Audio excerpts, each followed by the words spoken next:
Hey everyone, I am back. I'm sorry for leaving you guys on all these breaks. It's been happening a lot recently. I'm just dealing with school, 2 more weeks until I'm graduated, and then hopefully I can focus heavily on this channel.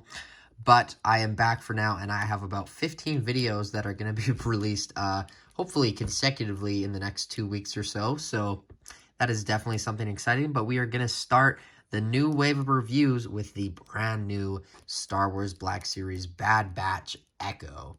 Now, this figure I have been waiting for so very long.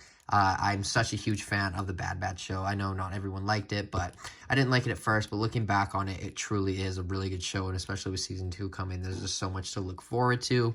And I love all the characters in the show. And we had the 4 Bad Batch members, and then I've been always just wanting to complete the team, and we finally completed it with Echo. I also got Omega, but we will do her review another day. But lots to say about this figure, so without further ado, let's get into Echo's review. So Echo is a part of the Bad Batch sub-theme of the Galaxy packaging. He's number 11, right after Omega, who is in the same wave as him. Get this out of the way. Oh, I hate that I collect these boxes, but it's so cool at the same time just to see the whole image. His image is really cool. You can see the Bad Batch shuttle. You can see like a ship chasing after him. His bio reads, Echo was a soldier in the Grand Army of the Republic, known for his strict adherence to orders and rules, hence his nickname, which was sarcastically gifted by his clone brother. So, number 11 in the Bad Batch. It just says Echo, which is odd because it doesn't say, like, Bad Batch, because I definitely feel like we're going to get more Echo figures down the line from Clone Wars, even though we did get the main Echo ARC Trooper, but I do think we may eventually get, like, a Phase 1. I don't know. We'll see what else they might release, but definitely interesting. Not going to focus on the box too much, but the figure himself doesn't come with a lot of accessories. The first thing I want to cover is this thing, which it's not in the show. I'm giving it hope that it might be in Season 2, but I'm definitely thinking it's not going to, and all you do is it is a port, and you port it onto his robotic arm, and it's basically a claw. He's got a claw, homie's got a claw. Something interesting, though, that I like to do with it is take this off, and it just looks like a Gatling gun. Looks like that's the barrel, and he just friggin' da-da-da-da-da-da-da-da, which maybe you can do. So, in your Star Wars fantasies, you can't do it the other way, but this comes off. That's the claw. Not a lot more to say about it. But, I mean, I guess I'll take it. It's not the coolest thing. It kind of bothers me that it's on the box, on the image, because it's inaccurate. But Echo himself has his backpack, which is very nice. You have all the paint, the detail. Actually, not all the paint, because there's very little, but nice sculpt. Very small peg compared to the others, and it just ports into the back. And then his helmet is very interesting. So you can see the 99, you can see the whole sculpt, and it looks like one helmet, but the way you remove it is there's a tab at the back here, and you kind of have to just squeeze that. You can see his neck, and then just like pull it off. I don't think it'll break, but definitely after having this figure for about a week, you can see some scars, but that's kind of inevitable, I guess. And then you can see the sculpt of the face. So there he is, looking very, very good. He has all his, I don't know what they are, his Scacco minor damage technology on him, but there should be a lot more of these. I was looking at the Bad Batch, like a episode recently, and he definitely has more, but I guess what can you do? You can see the skull, which is very, very cool. Kind of wished maybe they would have continued the hand that they had on the ARC Trooper one over on him. Would have been cool, but not complaining. There you can see his camo, or his cama, I don't know how you say it. And then he comes with one blaster. And this is the only complaint I really have with this figure, is that this is not a trigger finger. They really got to just make a trigger finger. Obviously, you can cut it and then put it in, but I like keeping my figures pure and how they were out of box. But it honestly, it doesn't bother me as much anymore, because you can get him into some pretty good shoot-in poses, even, you know, if you just get past the fact that he's not holding the trigger. I think you'll mainly just be having it in there, and he'll be using this arm. But it would have been cool to get that anyway, but that's the only complaint. Otherwise, it's a very, very good figure. You can see his belt has a whole bunch of detail all around it, just all the, you know, necessities that oh my gosh, Echo needs. Yikes, that's embarrassing. You can see his arm, which is very cool. First time getting something like this in Black Series, but definitely got a little worn from putting that thing on and off. He should have some more paint on this, but he doesn't, which is okay. I guess you can do it, but the sculpt is all there. I guess that's another complaint of mine. And I don't believe he reuses anything. I think he reuses the upper legs. The bottom legs are, I think, new, but don't quote me on that. The feet are reused, I believe, but other than that, most of the figure is brand new, and they did a very, very good job with him.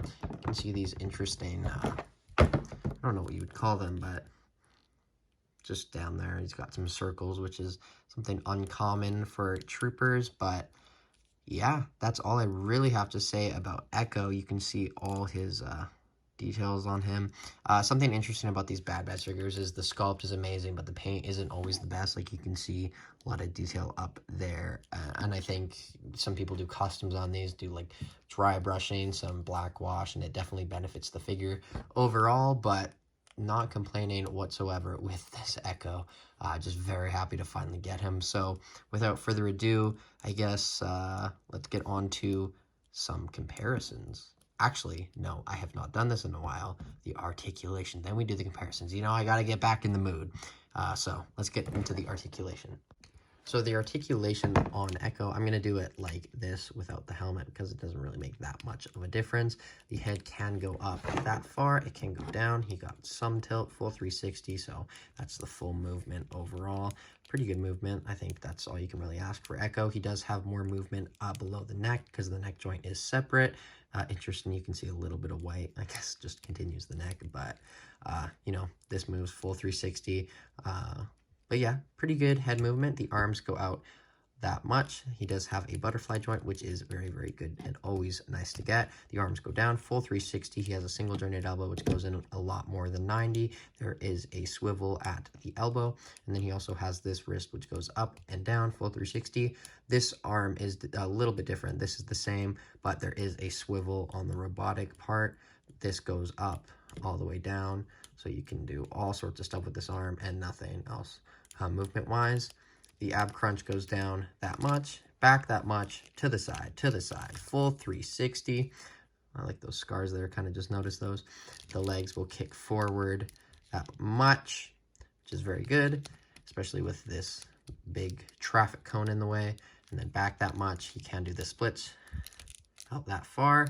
He does have a upper thigh cut, and then single jointed knees, which go in a lot more than 90, which is always great to get. And there is rotation there as well. And then the ankles go up, down, and he has ankle pivot. So very good modern Black Series articulation on the Echo, which I always love to see. So let's get on to the comparisons now.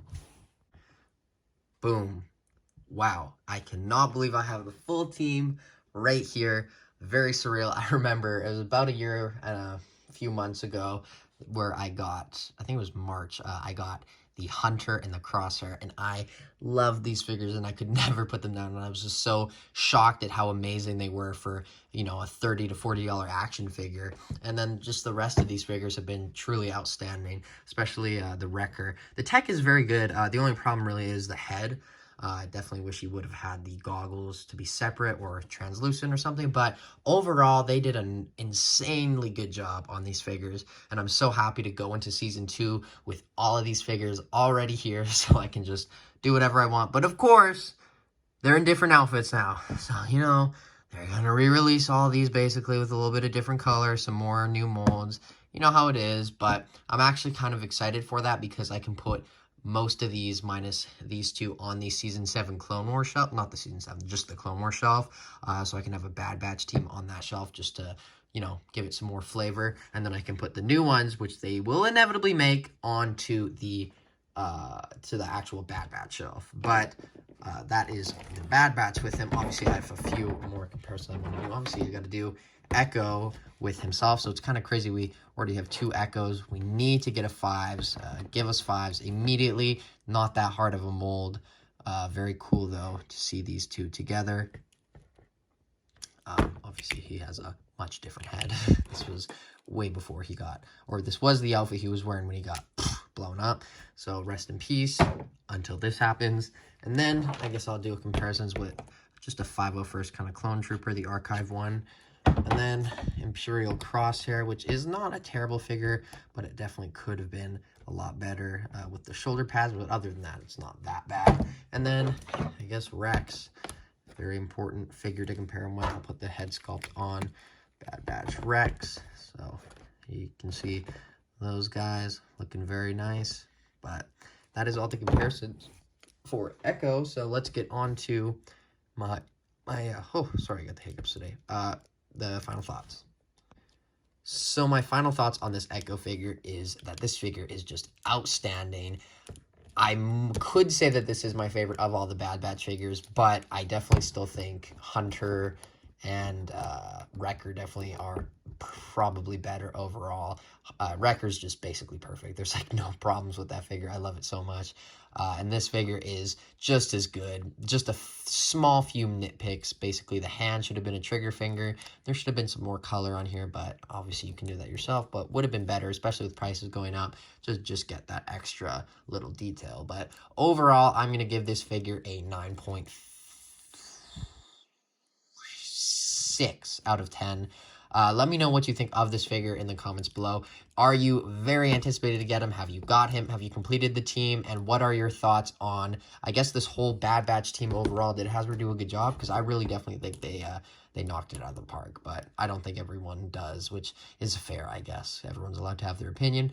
But like I said, 9.6 out of 10. I have been Jagger Collector. And the plan is I have the Bone Breaker wave, and I have all the figures from this wave. And I think what I'm going to do is alternate between the two of them. So tomorrow will be hopefully Wolverine or Jigsaw. We will see. But thank you for watching. As always, like, comment, and subscribe. I have been Jagger Collector, like I said. And I will see you in tomorrow's video, whatever that might be. Salute and peace out. Bye, guys.